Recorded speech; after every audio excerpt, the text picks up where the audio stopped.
இன்றைக்கும் ஒரு புதிய தினத்தில் உங்களை பார்க்கறது ரொம்ப சந்தோஷம். தேவன் புதிய காரியங்களை உங்கள் வாழ்க்கையில் செய்கிறவர்.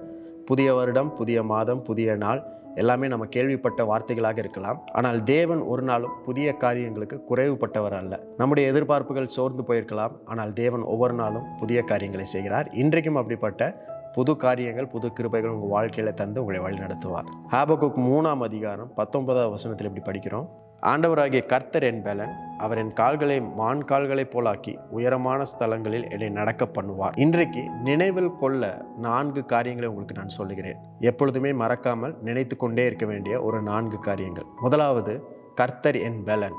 God is my strength. Whenever you are weak and weary, எப்பெல்லாம் சோர்ந்து போய் பலவீனமாகி பலன் இல்லாத நேரத்தில் நீங்கள் இருக்கிறீங்களோ அப்பெல்லாம் கர்த்தர் உங்களுடைய பலனாக இருக்கிறார் என்பதை நினைவு கொள்ளுங்கள்.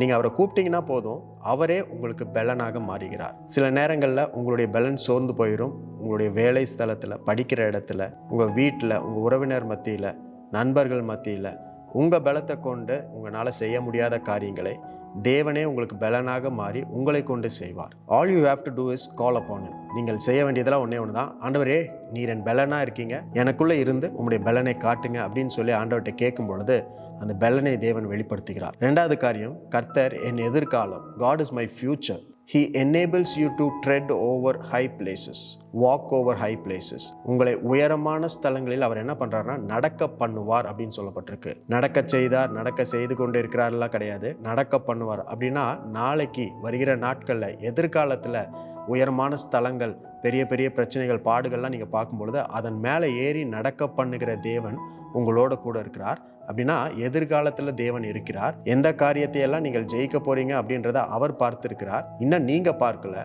ஆகவே தேவனே உங்களுடைய எதிர்காலமாக இருக்கிறார். நீங்கள் கவலைப்பட வேண்டாம். ஆண்டவர் உங்களோடு கூட இருந்து எல்லா உயரமான காரியங்கள் மேல உங்களை நடக்க செய்கிறவராக இருக்கிறார். God enables you to tread through the terrain. 3வது காரியம், கர்த்தர் என் மகிமை. God is my glory. நாம் வாழ்ந்து கொண்டு இருக்கிற உலகம் உடைந்து போன உலகம். இந்த உலகத்துல பாடுகளும் பிரச்சனைகளும் எல்லோருக்கும் வாக்குத்தத்தமாகவே கொடுக்கப்பட்டிருக்கிறது. அதாவது இங்கிலீஷில் சொல்லுவாங்க ட்ரபிள்ஸ் ஆர் ப்ராமிஸ்ட். அப்படின்னா என்ன அர்த்தம்னா சத்தியமாக பிரச்சனைகள் வரும் அப்படின்னு அர்த்தம். ஆனால் தேவன் எல்லா பாடுகளையும், பிரச்சனைகளையும், துன்பங்களையும் நன்மைக்கு ஏதுவாக மாற்றுகிறவராக இருக்கிறார். ஏன் எல்லா பிரச்சனையும் பாடுகளையும் தேவன் நன்மையாக மாற்றுகிறார் அப்படின்னா அதை செய்தது தேவன் தான் அப்படின்ற மகிமை வரும்படிக்கு, மகிமை அவருக்கு போய் சேரும்படிக்கு ஆண்டவர் அப்படி செய்கிறார். உங்கள் வாழ்க்கையில் கண்டிப்பாக நீங்கள் பாடுகளை, பிரச்சனைகளை அதிகமாக பார்ப்பீங்க. ஆனால் தேவன் உங்களோடு கூட இருக்கிறதுனால என்ன செய்கிறார்னா அவர் உங்கள் மகிமையாக இருக்கிறார். அவர் எல்லா பாடுகளையும், எல்லா பிரச்சனைகளையும், சேலஞ்சஸையும் நன்மைக்கு ஏதுவாக மாற்றி விடுகிறார். அப்போது உங்களுடைய பலத்தினால, உங்களுடைய பராக்கிரமத்தினால செய்ய முடியாத காரியங்களை தேவன் தம்முடைய ஆவியினால், தம்முடைய பலத்தினால, ஞானத்தினால அதை வெற்றியாக, ஆசீர்வாதமாக மாற்றுகிறார். அதனால அந்த மகிமை தேவனுக்கு போய் சேருகிறது. அவரே உங்களுக்கு மகிமையாக இருக்கிறார். 4வது காரியம், கர்த்தர் என் மீட்பு. God is my redemption. தேவன் என்னை மீட்கிறவர், அவரே என்னுடைய மீட்பாக இருக்கிறார். இந்த வசனத்துல உயரமான ஸ்தலம் அப்படின்னு சொல்லப்பட்டிருக்கு. ஒரு விதத்துல பார்க்கும்போது உயரமான பிரச்சனைகள், பாடுகள், சவால்கள் எல்லாம் சொல்லலாம். இன்னொரு இதில் பார்க்கும்பொழுது ஆழத்திலிருந்து தேவன் உங்களை தூக்கி உயர்த்தி உயரமான ஸ்தலத்துல, இடத்துல உங்களை அமர செய்ய போகிறார். அப்படின்னா என்ன அர்த்தம்னா இழந்து போனதெல்லாம் மீட்கிற தேவனாக இருக்கிறார். அது கடந்த வருஷங்கள்ல இழந்த காரியமா இருக்கலாம், இந்த வருஷத்துல இழந்ததா இருக்கலாம். எதுவாக இருந்தாலும் தேவன் மீட்கிறவராக இருக்கிறார். அவர் உங்களுடைய மீட்பாக இருக்கிறார். God redeems your past year. God redeems your present year. இன்றைக்கும் தேவன் உங்களுடைய மீட்பாகவே இருக்கிறார். கர்த்தர் என் பலன், கர்த்தர் என் எதிர்காலம், கர்த்தர் என் மகிமை, கர்த்தர் என் மீட்பு.